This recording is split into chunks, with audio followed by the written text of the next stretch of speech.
মৃত্যুর যন্ত্রণা সাধারণত তিন ধরনের হয়। কয় ধরনের? তিন ধরনের হয়। মৃত্যুর তিনটা ধরন আছে। জোরে কোন কয়টা? আরো জোরে কয়টা? আরো জোরে কয়টা? বাপরে বাপ, আপনাদের পেটের ভিতর থেকে কথা বের করা অনেক কষ্ট। এরা সিদ্ধান্ত নিয়ে আসে যে কথা দেখছেন, স্বীকারও করে আবার কেমন মানুষ।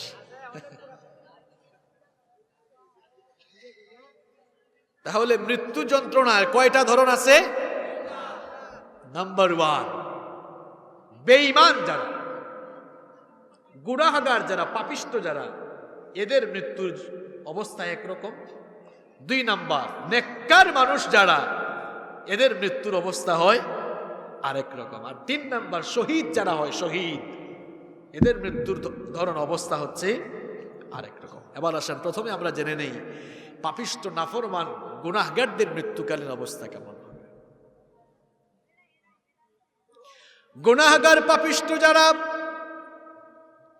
গুনাহগার পাপী তাপী যারা, তাদের মৃত্যুকালীন সময়ে কেমন অবস্থা হবে শুনেন। আরে আমরা 5 ওয়াক্ত আজান হয়ে গেলেই নামাজটা ছেড়ে দিই, নামাজের সাথে সম্পর্ক নাই, আল্লাহর কোরআনের সাথে সম্পর্ক নাই, আল্লাহর দ্বীনের সাথে, দ্বীনি আন্দোলনের সাথে সম্পর্ক নাই, বরং সুযোগ পাইলে ইসলাম বিরোধিতা করে, আর সুযোগ পাইলে ইসলামওয়ালা কোরআনদেরকে ধরে ধরে পিটায়। এরকম আছে না নাই? সারা জীবন গেল ইসলাম বিরোধিতায়, সারা জীবন গেল দিন বিরোধিতায়, সারা জীবন যারা গুনাহ আর পাপের সাগরে গা ভাসিয়ে দিয়েছে, সেই সকল গুনাহগার আর পাপী মানুষগুলোর মৃত্যুর সময় যখন চলে আসে,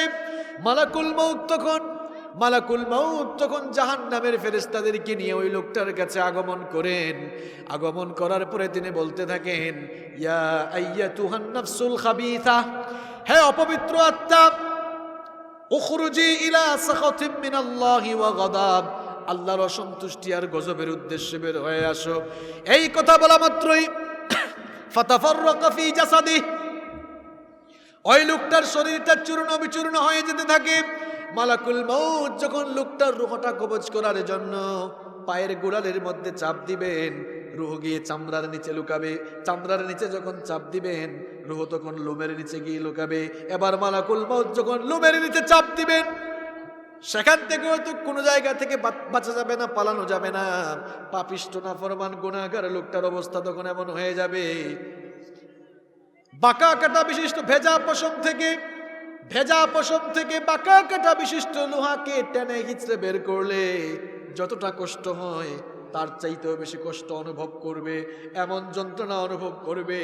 যন্ত্রণা দিয়ে দিয়ে যখন মালাকুল মউত চাপতে চাপতে ওই গুনাহগার পাপিষ্ট লোকটার রূহটা বের করবেন, ওই লোকগুলো তখন বলতে থাকবে।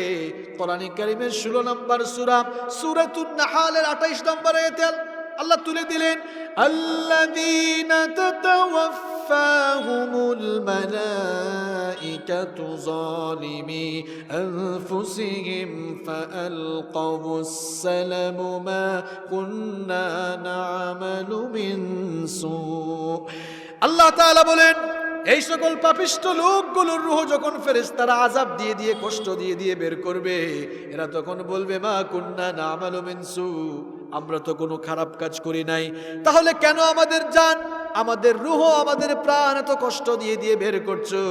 ফেরেশতারা তখন আরো আযাবের মাত্রা বাড়াবে, কষ্টের মাত্রা আরো বাড়িয়ে দিয়ে ফেরেশতারা বলবে।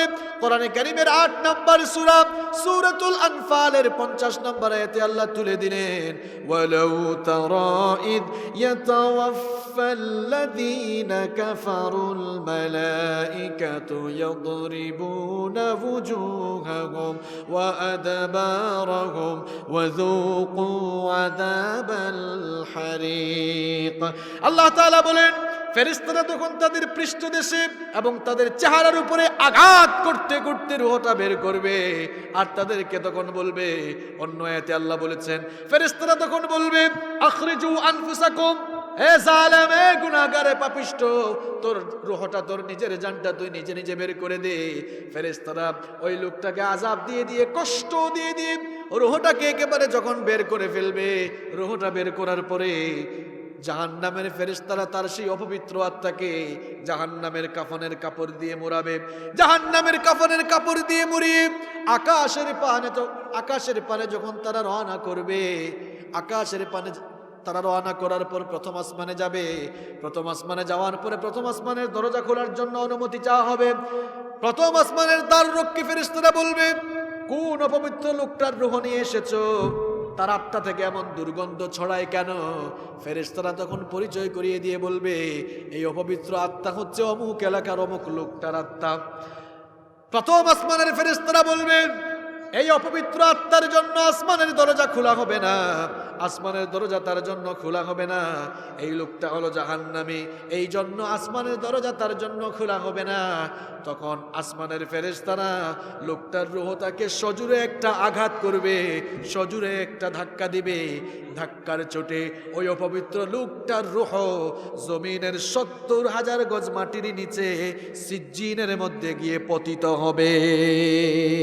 নাউযু বিল্লাহি মিন যালিক। সিজ্জিন হচ্ছে পাপিষ্ট গুনাহগার জাহান্নামী লোকদের রূহকে সংরক্ষিত করে রাখার জায়গা। গুনাহগার লোকগুলোর জানকে কবজ করা হবে। আর নেককার মানুষ যারা আজান হয়ে গেলেই যারা নামাজে যাওয়ার জন্য পাগল হয়ে যায়, আল্লাহর যেই বান্দারা তাদের মা বাবার খেদমত করে 5 ওয়াক্ত নামাজ আদায় করে, সুযোগ পাইলেই তাহাজ্জুদের যায় নামাজে দাঁড়িয়ে তাহাজ্জুদের মুসাল্লা ভিজায়, আল্লাহর যেই বান্দাগুলো সুদ ঘুষ বাদ দিয়ে হালাল উপায়ে উপার্জন করে করে নিজের জীবিকা নির্বাহ করে সংসার পরিচালনা করেছে, সারা জীবন যারা হারামখুরির পরিবর্তে হালাল পথে চলেছে, সারা জীবন যারা কোরআন সুন্নাহ মোতাবেক জীবন পরিচালনা করেছে, আল্লাহর দ্বীন কায়েমের আন্দোলন করেছে, আল্লাহর দ্বীনের পথে চলেছে, ওই লোকগুলোর মৃত্যুর সময় যখন এসে যায়, মালাকুল মউত জান্নাতি একদল ফেরেশতা নিয়ে আগমন করেন। আগমন করেই সবার আগে লোকটাকে সালাম দিতে থাকেন। সুবহানাল্লাহ। গুনাহগারকে কোনো সালাম আছে? কোনো সালাম নাই।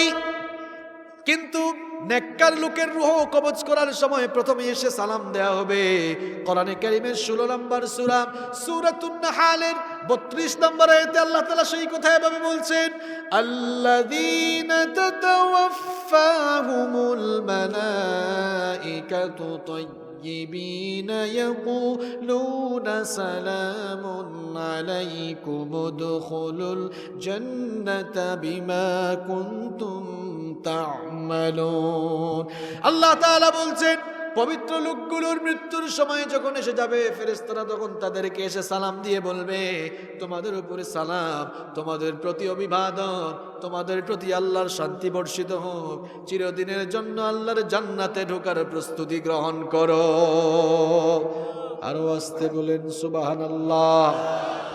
কোরআনে কারীমের 41 নম্বর সূরা হামিম আস-সাজদা এর 30 নম্বর আয়াতে আল্লাহ তাআলা আরো সুন্দর করে বললেন, ইন্নাল্লাযীনা ক্বালু রাব্বুনাল্লাহু সুম্মা ইসতাকামু তাতানাজ্জালু আলাইহিমুল মালাইকা আল্লা তাখাফু ওয়া লা তাহজানু ওয়া আবশিরু বিল জান্নাতিল্লাতী কুনতুম তুআদুন। আল্লাহ পাক বলেন, নিশ্চয়ই যারা বলে আমাদের রব হচ্ছেন আল্লাহ, একটু চিৎকার দিয়ে প্রাণবন্ত আওয়াজে বলেন তো আমাদের রব কে? আল্লাহ তাআলা বললেন, নিশ্চয়ই যারা ঘোষণা দেয় আমাদের রব আল্লাহ, আর সেই রবের পথে যারা অটল থাকে, অবিচল থাকে, মৃত্যুর সময় ফেরেশতারা এসে তাদেরকে সালাম দিয়ে জান্নাতের অভিবাদন দিয়ে বলতে থাকে, আল্লাহর বান্দা, তোমার জন্য কোনো ভয় নাই, তোমার জন্য কোনো চিন্তা নাই, চিরদিনের জন্য আল্লাহর জান্নাতে ঢোকার সুসংবাদ তুমি গ্রহণ করো। নেককার লোকগুলোর মৃত্যুর সময় যখন এসে যায়, ফেরেশতারা এসে সালাম দিয়ে জান্নাতের সুসংবাদ দেয়। আর মালাকুল মউত তখন বলেন, হাদিস শরীফের মধ্যে এসেছে, ইয়া আইয়াতুহান নাফসুত তাইয়্যিবা উখরুজি ইলা মাগফিরাতিন মিনাল্লাহি ওয়া রিদওয়ান। ও পবিত্র আত্মা, আল্লাহ তাআলার সন্তুষ্টি আর আল্লাহ তাআলার সন্তুষ্টি আর ক্ষমার উদ্দেশ্যে বের হয়ে আসো। এই কথা বলা মাত্রই ওই নেককার লোকটার রূহটা এমন সহজভাবে বের হয়ে যাবে।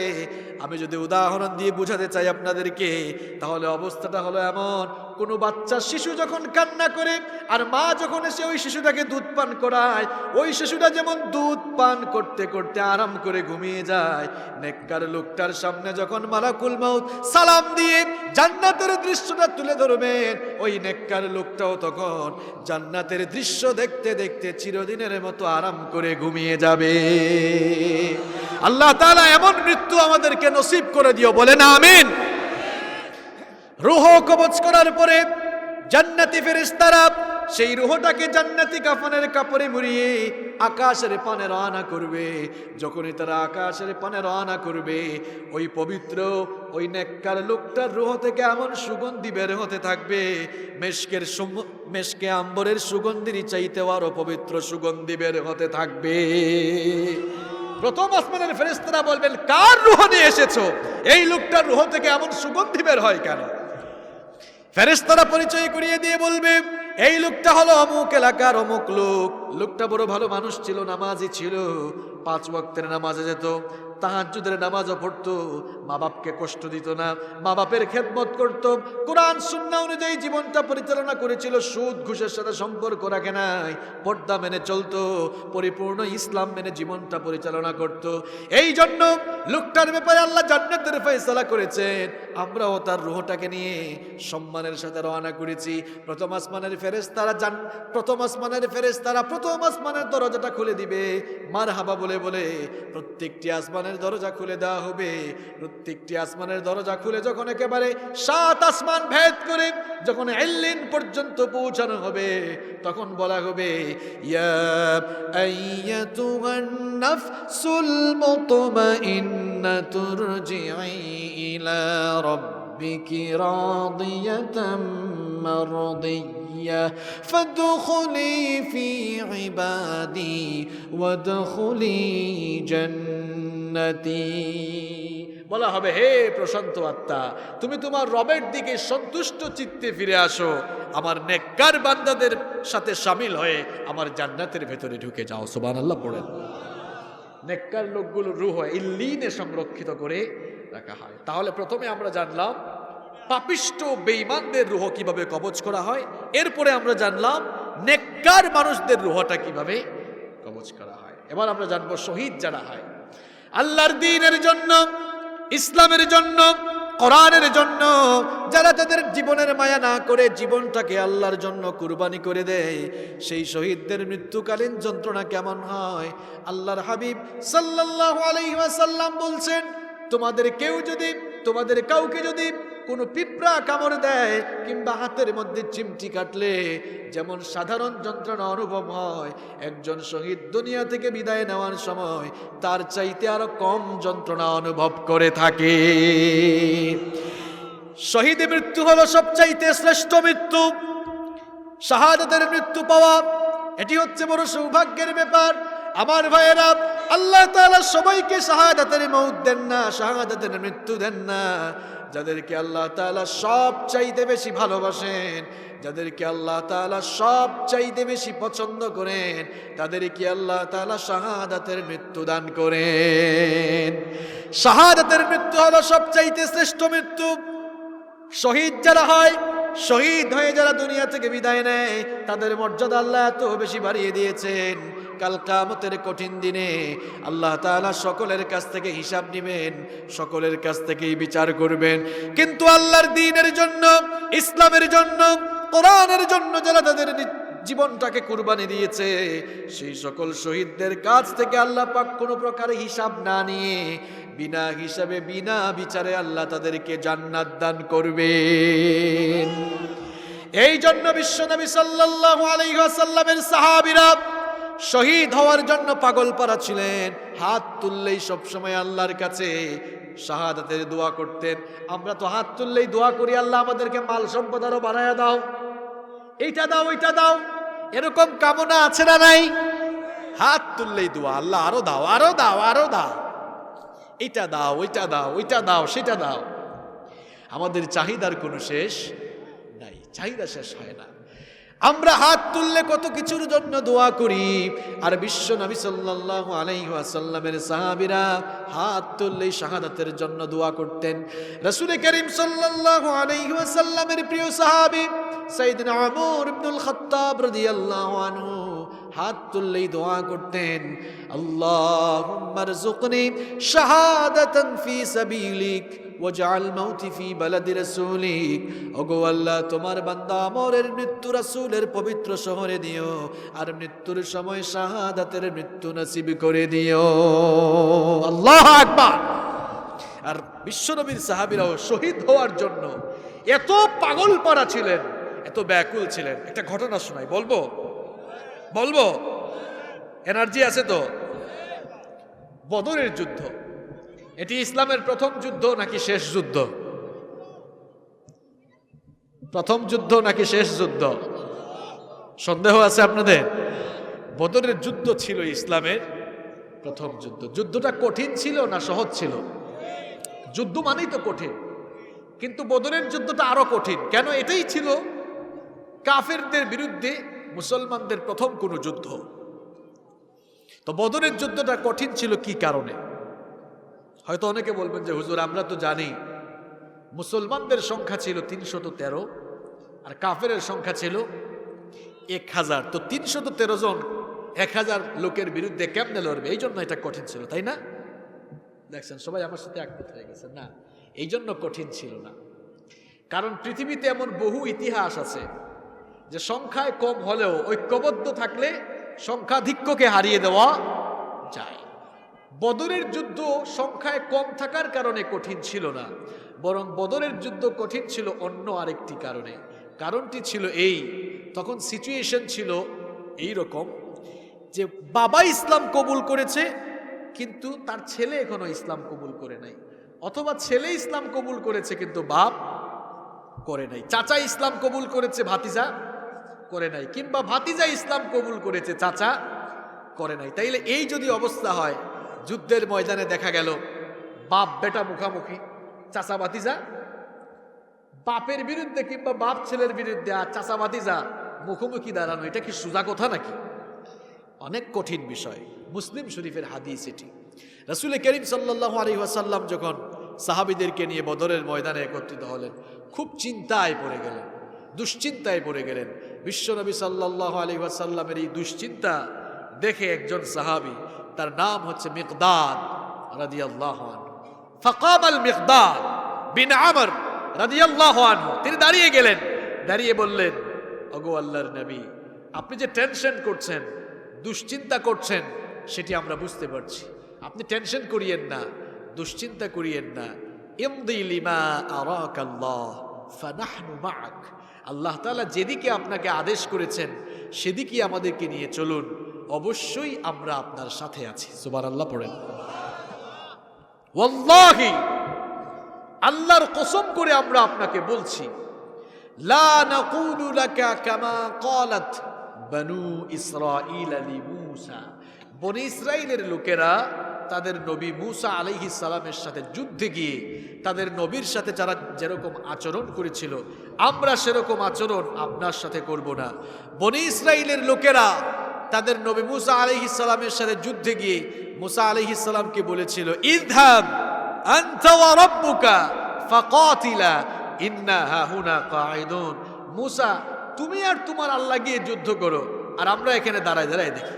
কেমন জাতি চিন্তা করছে, নবীর সাথে যুদ্ধে গিয়া বলে আমরা যুদ্ধ করার জন্য আসি না, তুমি আর তোমার আল্লাহ যুদ্ধ করো, আমরা এখানে দাঁড়ায় দাঁড়াই দেখি। আল্লাহর কসম, আমরা আপনার সাথে যুদ্ধে এসে এমনটা করব না, বরং আমরা বলবো, ইযহাব আনতা ওয়া রাব্বুকা ফাকাতিলা ইন্না মাআকুমা মুকাতিলুন। আমরা বলবো, আল্লাহ তাআলা আপনাকে যেদিকে আদেশ করেছেন সেদিকেই আমাদেরকে নিয়ে চলুন। যতক্ষণ আমাদের দেহে প্রাণ থাকবে ততক্ষণ আমরা আল্লাহ আর আপনার জন্য লড়াই করে যাব। আল্লাহু আকবার। রাসূল করিম সাল্লাল্লাহু আলাইহি ওয়াসাল্লাম এই কথা শুনে খুশি হয়ে গেলেন, খুশি হয়ে বললেন, আচ্ছা তাই, এই যদি তোমাদের মনের অবস্থা হয়, কুমু ইলা জান্নাতিন আরদুহা কাআরদিস সামাওয়াতি ওয়াল আরদ, এই যদি তোমাদের মনোবাসনা হয়, তাহলে চলো চলো চলো সেই জান্নাতের দিকে, যেই জান্নাতকে আল্লাহ তাআলা তোমাদের মতো শাহাদাতের প্রত্যাশী লোকদের জন্য আসমান আর জমিনের চাইতে আরো বিশাল করে বানিয়েছেন। যারা সুবহানাল্লাহ বললেন না, বাড়ি গিয়ে বললেন। আবার কই ঠিক দেখছেন, একটু সুবহানাল্লাহ কইতে মন চায় না? রাসূল করিম সাল্লাল্লাহু আলাইহি ওয়াসাল্লাম বললেন, চলো তাহলে সেই জান্নাতের দিকে, যেই জান্নাতকে আল্লাহ তাআলা তোমাদের মতো শাহাদাত প্রত্যাশী লোকদের জন্য আসমান জমিনের চাইতে আরো বিশাল করে বানিয়েছেন। একজন সাহাবী, যুবক একজন সাহাবী, তার নাম ছিল উমাইর ইবনুল হুমাম আল আনসারী রাদিয়াল্লাহু আনহু। তিনি একজন আনসারী সাহাবী ছিলেন। ওয়া কানা ইয়াকুলুত তামর, তিনি খেজুর খাচ্ছিলেন। আপনারা দেখবেন বিভিন্ন জায়গায় জনসভা হয়, নেতারা বক্তব্য দেয় আর তাদের কর্মীরা বাদাম খায়, চটপটি খায়, এরকম আছে না?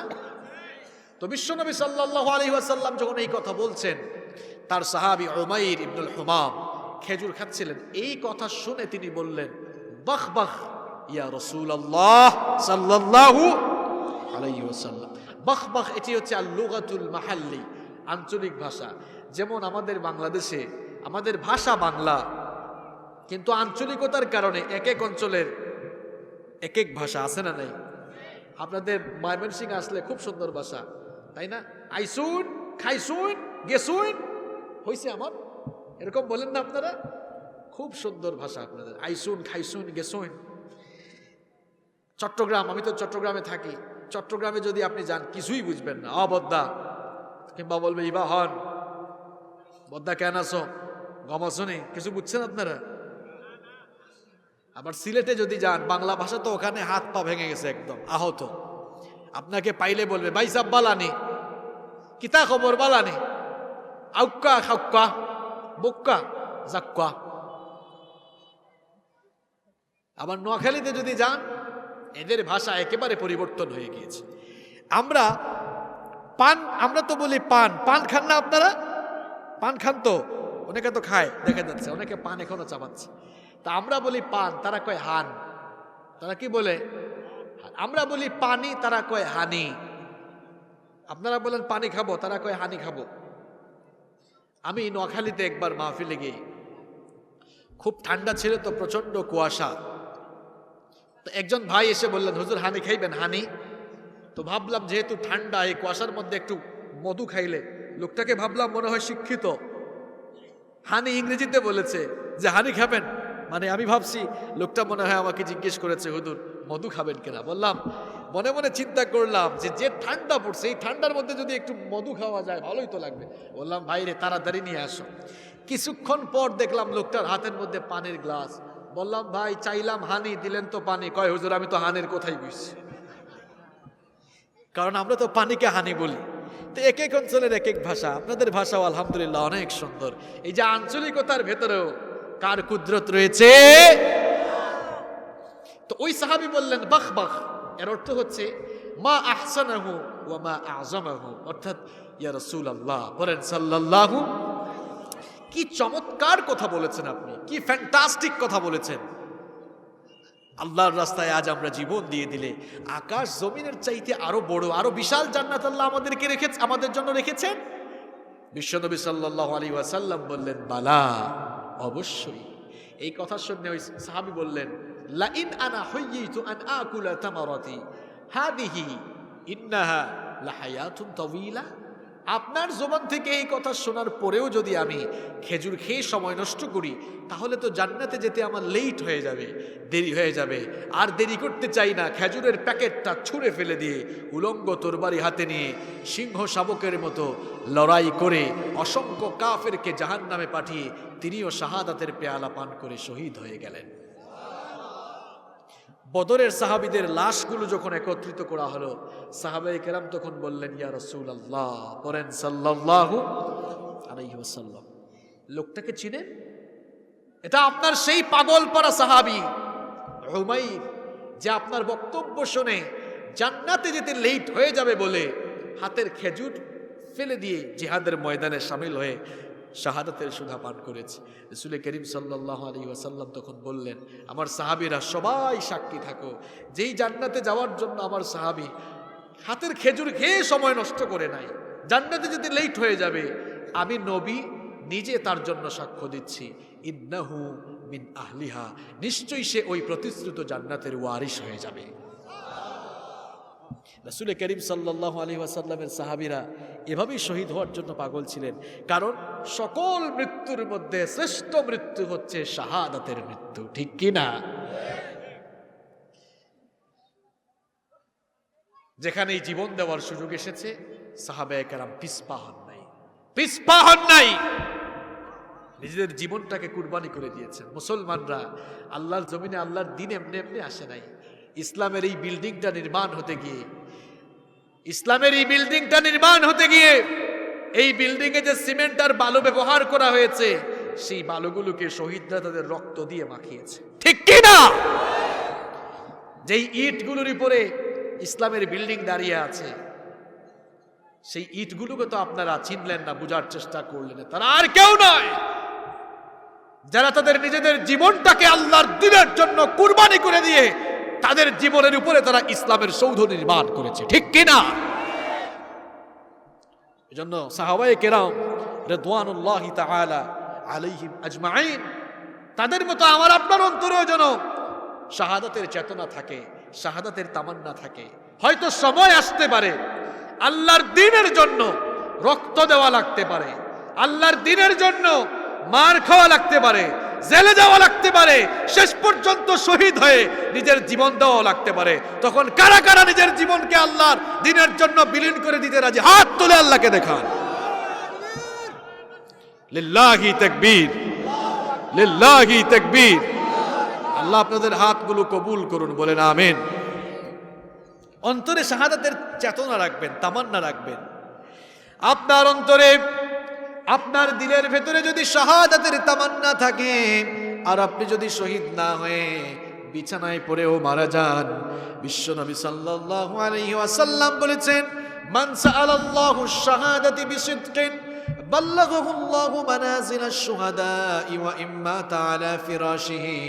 বিশ্বনবী সাল্লাল্লাহু আলাইহি ওয়াসাল্লাম বলেছেন, যদি কারো দিলের মধ্যে, যদি কারো অন্তরের মধ্যে শাহাদাতের চেতনা থাকে, শাহাদাতের তামান্না থাকে, আর লোকটা যদি শহীদ না হয়ে বিছানায় পড়েও মারা যায়, অন্তরের মধ্যে, দিলের মধ্যে শাহাদাতের তামান্না থাকার কারণে আল্লাহ পাক তাকে শহীদি মৃত্যুর মর্যাদা দান করে দিবে।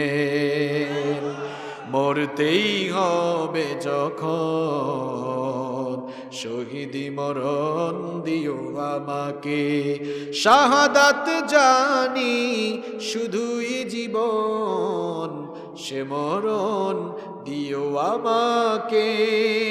মরতেই হবে যখন, শহীদি মরণ দিও আমাকে।